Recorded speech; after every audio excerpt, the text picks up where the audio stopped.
हाय दोस्तों, आज हम लोग देखेंगे यूपी टेट बाल विकास एवं शिक्षण विधि के 30 प्रश्न पत्र 2013 के। तो देखिए, आज का पहला प्रश्न नंबर है, संवेग व्यक्ति की उत्तेजित दशा है, यह कथन निम्न में से किसका है? पियाजे, वैलेंटाइन, वुडवर्थ, रॉस। संवेग व्यक्ति की उत्तेजित दशा है, यह कथन निम्न में से किसका है? तो ये वुडवर्थ का है। संवेग व्यक्ति की उत्तेजित दशा है, ये कथन वुडवर्थ का है। और क्वेश्चन नंबर 2 देखते हैं, शैक्षिक विकास में मूल्यांकन का अर्थ है। शैक्षिक विकास में मूल्यांकन का क्या अर्थ होगा? ऑप्शन नंबर ए, छात्रों की प्रगति का आकलन, कक्षा अभिलेखों का मूल्यांकन, कार्य निष्पादन का मूल्यांकन, ज्ञान क्षमता का मूल्यांकन। तो ये इसका आंसर नंबर डी सही होगा, ज्ञान क्षमता का मूल्यांकन। शैक्षिक विकास में मूल्यांकन का अर्थ है ज्ञान क्षमता का मूल्यांकन। क्वेश्चन नंबर 3, पूर्वाग्रही किशोर या किशोरी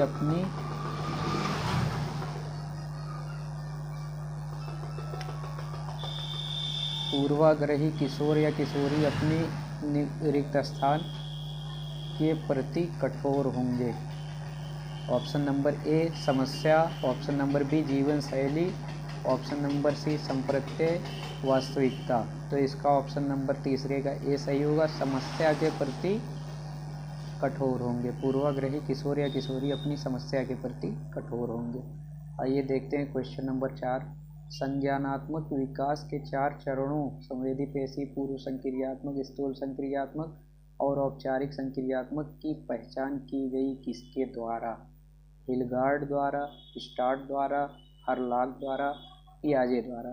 तो आप लोग जानते ही हैं, जीन पियाजे के द्वारा संज्ञानात्मक विकास के 4 चरणों की पहचान की गई है। आइए क्वेश्चन नंबर 5 देखते हैं, कौन से गुण अच्छे मानसिक स्वास्थ्य के नहीं है? नहीं पूछा है। कौन से गुण अच्छे मानसिक स्वास्थ्य के नहीं है? नियमित जीवन, संवेगात्मक परिपक्वता, आत्मविश्वास, सहनशीलता, बहुत विनीत, स्वयं में सीमित। यही ऑप्शन नंबर यही निगेटिव है, बहुत विनीत, स्वयं में सीमित। ये इसका नहीं, यही क्वेश्चन नंबर 5 का आंसर नंबर सी होगा। आइए देखते हैं क्वेश्चन नंबर 6, अधिगम क्षमता निम्नलिखित में से किससे प्रभावित नहीं होती? अनुवांशिकता से प्रभावित होती है, प्रशिक्षण से होती है, वातावरण से भी होती है। ये ऑप्शन नंबर डी इसका सही होगा, राष्ट्रीयता से ये प्रभावित नहीं होती। आइए क्वेश्चन नंबर 7 देखते हैं, किस अधिगम मनोवैज्ञानिक ने बाल अधिगम विकास में पुरस्कार को महत्व नहीं दिया है? थॉर्नडाइक, पावलोव, स्किनर, यही गुथरी महोदय ने इन्होंने पुरस्कार को महत्व नहीं दिया। क्वेश्चन नंबर 8, निम्नलिखित में से किस एक से शिशु के अधिगम को सहायता नहीं मिलती? अनुकरण, स्थूल का बस्ता, स्कूल अभिप्रेरणा, पुरस्कार। यही स्कूल का बस्ता, इसी से सहायता नहीं मिलेगी। अनुकरण से भी, अभिप्रेरणा से भी, पुरस्कार से भी मिलेगी। क्वेश्चन नंबर 9, स्वकेंद्रित अवस्था होती है बालक के जन्म से 2 वर्ष तक, 3 से 6 वर्ष तक और 7 वर्ष से किशोरावस्था तक और किशोरावस्था में। तो ये स्वकेंद्रित अवस्था 3 से 6 वर्ष तक होगी।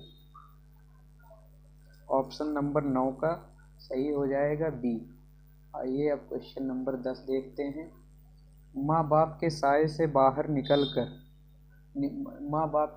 बाहर निकल अपने साथी बालकों की संगत को पसंद करना संबंधित है किशोरावस्था से, उत्तर बाल्यावस्था से, पूर्व बाल्यावस्था से, शैशवावस्था से। तो ये ऑप्शन नंबर सी, उत्तर बाल्यावस्था से संबंधित है। क्वेश्चन नंबर 11, मानसिक परिपक्वता की ऊंचाई को छूने के लिए प्रयत्नरत रहना संबंधित है किशोरावस्था से, प्रौढ़ावस्था। मानसिक परिपक्वता, ये ऑप्शन नंबर ए सही होगा, किशोरावस्था से। सीखने का प्राथमिक मूलभूत नियम संबंधित है, सीखने का प्राथमिक मूलभूत नियम। अभ्यास कार्य से, परिणाम की अपेक्षा से, प्रशंसा से, तत्परता से। ये इसका ऑप्शन नंबर डी सही होगा, तत्परता से।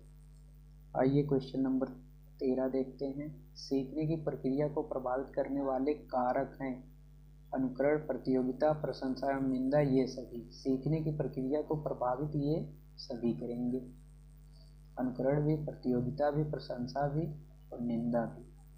आइए क्वेश्चन नंबर 14। बालकों के सीखने में प्रेरणा को किस रूप में उपयोगी माना जाता है? बालक की व्यक्तित्वता का आदर, पुरस्कार एवं दंड, प्रशंसा। इसमें 14 नंबर में उपरोक्त सभी होगा, ये सभी।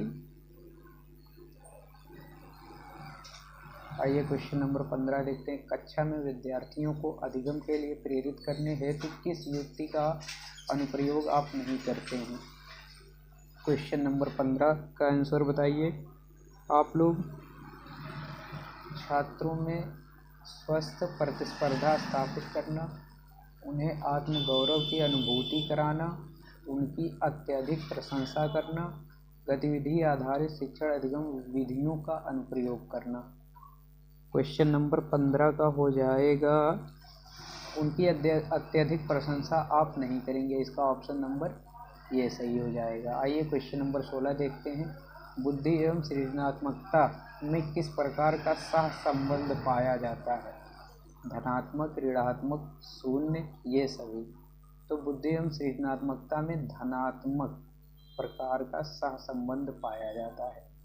आइए क्वेश्चन नंबर 17 देखेंगे। कक्षा में अनुशासन बनाए रखने के लिए सर्वाधिक प्रभावशाली उपाय क्या है? कक्षा में अनुशासन बनाए रखने के लिए सर्वाधिक प्रभावशाली उपाय, अनुशासनहीन छात्रों को कक्षा से बाहर निकाल देना, ये गलत हो जाएगा। शिक्षक को रोचक एवं व्यवहारिक बनाना, छात्रों के अभिभावकों को सूचित कराना, अनुशासनहीन छात्रों को विशिष्ट सुविधाएं प्रदान कराना। क्वेश्चन नंबर 17, तो इसका ऑप्शन नंबर बी सही हो जाएगा, शिक्षण को रोचक एवं व्यवहारिक बनाना। आइए क्वेश्चन नंबर 18 पे। शैशवावस्था में बच्चों के क्रियाकलाप संज्ञानात्मक होते हैं, संरक्षित होते हैं, संवेगात्मक होते हैं, मूल परिचयात्मक होते हैं। क्वेश्चन नंबर 18, आइए इसका आंसर नंबर, इसका ये सही हो जाएगा, मूल परिवृत्त्यात्मक होते हैं। शैशवावस्था में बच्चों के क्रियाकलाप मूल परिवृत्त्यात्मक होते हैं। आइए क्वेश्चन नंबर 19, जिन विद्यालयों में समेकित शिक्षा दी जाती है उसके शिक्षकों को किस क्षेत्र विशेष में प्रशिक्षित करना चाहिए? विशेष आवश्यकता वाले बच्चों की पहचान और शिक्षण, व्याख्यान विधि द्वारा शिक्षण और क्रियात्मकता के साथ शिक्षण, उपरोक्त में से कोई नहीं।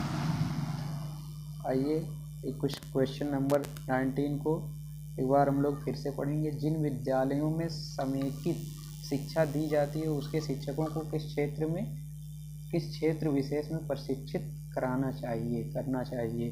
तो इसका यही सही हो जाएगा, विशेष आवश्यकता वाले बच्चों की पहचान और उनका प्रशिक्षण। ऑप्शन नंबर ए सही हो जाएगा। आइए क्वेश्चन नंबर 20 देखते हैं। निम्नलिखित में से किस समूह के बच्चों को समायोजन की समस्या होती है? औसत बुद्धि वाले, ग्रामीण बच्चे, अध्ययनशील बच्चे और कुशाग्र बुद्धि के बच्चे। निम्नलिखित में से किस समूह के बच्चों को समायोजन में समस्या होती है? कुशाग्र बुद्धि के बच्चों को। ये जैसे अपना कुशाग्र बुद्धि वाले बच्चों के साथ ही फ्रेंडशिप, दोस्ती करते हैं, ना कि औसत बच्चों से बहुत कम इनकी बैठती है। इसका ये सही हो जाएगा। आइए क्वेश्चन नंबर 21 देखते हैं। किसी शिक्षक को यदि यह लगता है कि उसका एक विद्यार्थी जो पहले विषय वस्तु को बनी प्रकार से सीख रहा था उसमें स्थिरता आ गई है, शिक्षक को इसे सीखने की प्रक्रिया की स्वाभाविक स्थिति मानना चाहिए, विषय को स्पष्टता से पढ़ाना चाहिए, विद्यार्थी को प्रेरित करना चाहिए, उपचारात्मक शिक्षण कराना चाहिए। क्वेश्चन नंबर 21 को हम लोग देखेंगे। सीखने की प्रक्रिया की स्वाभाविक स्थिति मानना चाहिए। आइए क्वेश्चन नंबर 22, अपनी कक्षा के एक विद्यार्थी की प्रवृत्ति को यदि शिक्षक बदलना चाहता है तो उसे विद्यार्थी के साथ कड़ाई से पेश आना चाहिए। गलत हो जाएगा। कक्षा के अन्य विद्यार्थियों को उससे न जानने योग्य दूरी बनाए रखने के लिए कहना होगा। उसके समूह के सभी सदस्यों की प्रवृत्ति बदलनी होगी। विद्यार्थी को पढ़ने के लिए प्रेरित करना होगा। क्वेश्चन नंबर 22 का हो जाएगा, उसके समूह के सभी सदस्यों की प्रवृत्ति बदलनी होगी। आइए क्वेश्चन नंबर 23 देखते हैं। विकास का वही संबंध परिपक्वता से है जो उद्दीपन का किससे होगा? उद्दीपन का परिवर्तन से होगा, प्रतिक्रिया से होगा, प्रयास से होगा? बताइए। तो इसका प्रतिक्रिया से होगा। विकास का वही संबंध जो परिपक्वता से है, उसका उद्दीपन का प्रक्रिया से संबंध उसी प्रकार होगा। पियाजे मुख्यतः भाषा विकास के क्षेत्र में योगदान के लिए जाने जाते हैं कि ज्ञानात्मक विकास के, कि नैतिक, कि सामाजिक? तो पियाजे मुख्यतः, जीन पियाजे जो हैं, ज्ञानात्मक विकास के इन्होंने 4 चरण बताए हैं। आइए क्वेश्चन नंबर 25 देखते हैं। जब कभी 2 या अधिक व्यक्ति एक साथ मिलते हैं और एक दूसरे को प्रभावित करते हैं तो वे एक सामाजिक समूह का निर्माण करते हैं। यह कथन जब कभी 2 या अधिक व्यक्ति एक साथ मिलते हैं और एक दूसरे को प्रभावित करते हैं तो वे एक सामाजिक समूह का निर्माण करते हैं, ये कथन सत्य है। ऑप्शन नंबर बी सही हो जाएगा। आइए देखते हैं क्वेश्चन नंबर 26। शिक्षण प्रक्रिया में निम्नलिखित में से किसका भली प्रकार ध्यान रखना चाहिए? विद्यार्थियों की सक्रिय सहभागिता, अनुशासन और नियमित उपस्थिति, गृह कार्य की जांच में लगन, विषय वस्तु की कठिनाई का स्तर।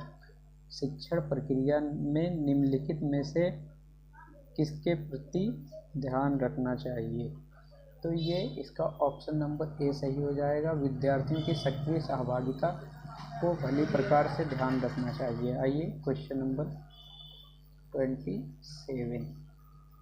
निम्नलिखित व्यक्तियों में से कौन अपने बच्चे को आंतरिक प्रेरणा दे रहा है? एक बहुत अच्छा क्वेश्चन है, देखिए। आंतरिक प्रेरणा कौन दे रहा है? फादर रॉबर्ट अपनी कक्षा के उन बच्चों को चॉकलेट देते हैं जो अच्छा व्यवहार करते हैं। अगली कक्षा में कक्षोन्नति पाने पर नंद कुमार अपने पुत्र को कहानी की पुस्तकें देते हैं। यहाँ पुस्तक दे रहे हैं, यहाँ चॉकलेट दे रहे हैं और अपने पुत्र के जन्मदिन पर अमन गांव वालों को दावत देते हैं। और ऑप्शन नंबर डी होगा, विज्ञान विषयों में सर्वोच्च अंक लाने पर संतोष अपने पुत्र की प्रशंसा करते हैं। यही इसका सही हो जाएगा, ऑप्शन नंबर डी। ये क्वेश्चन नंबर 28। बच्चों के सामाजिक विकास में रिक्त स्थान है का विशेष महत्व है? खेल का, दिनचर्या का, बाल साहित्य का, संचार माध्यम का? तो छोटे बच्चों के लिए विशेष महत्व खेल का है बच्चों के सामाजिक विकास में। और भाटिया बैटरी परीक्षण का प्रयोग निम्न में से किसके परीक्षण हेतु किया जाता है? तो ये क्वेश्चन नंबर 29 का हो जाएगा। ये भाटिया बैटरी का प्रयोग निम्न में से किस परीक्षण हेतु? ये व्यक्तित्व का नहीं, सृजनात्मकता का नहीं, अभिव्यक्ति का नहीं, बुद्धि का परीक्षण होता है। बुद्धि मापी जाती है भाटिया बैटरी परीक्षण का प्रयोग। ये इसके जनक भाटिया हैं, इसीलिए इसका नाम भाटिया बैटरी बुद्धि परीक्षण नाम पड़ा। कोहलबर्ग का विकास सिद्धांत निम्न में से किससे संबंधित है? तो ये भाषा विकास, नैतिक, संज्ञानात्मक, सामाजिक। तो इनका ये सिद्धांत नैतिक विकास से संबंधित है और संज्ञानात्मक विकास का सिद्धांत जीन पियाजे से संबंधित है। जीन पियाजे ने 4 अवस्था बताई। चलिए ठीक है, चैनल को सब्सक्राइब करें अगर से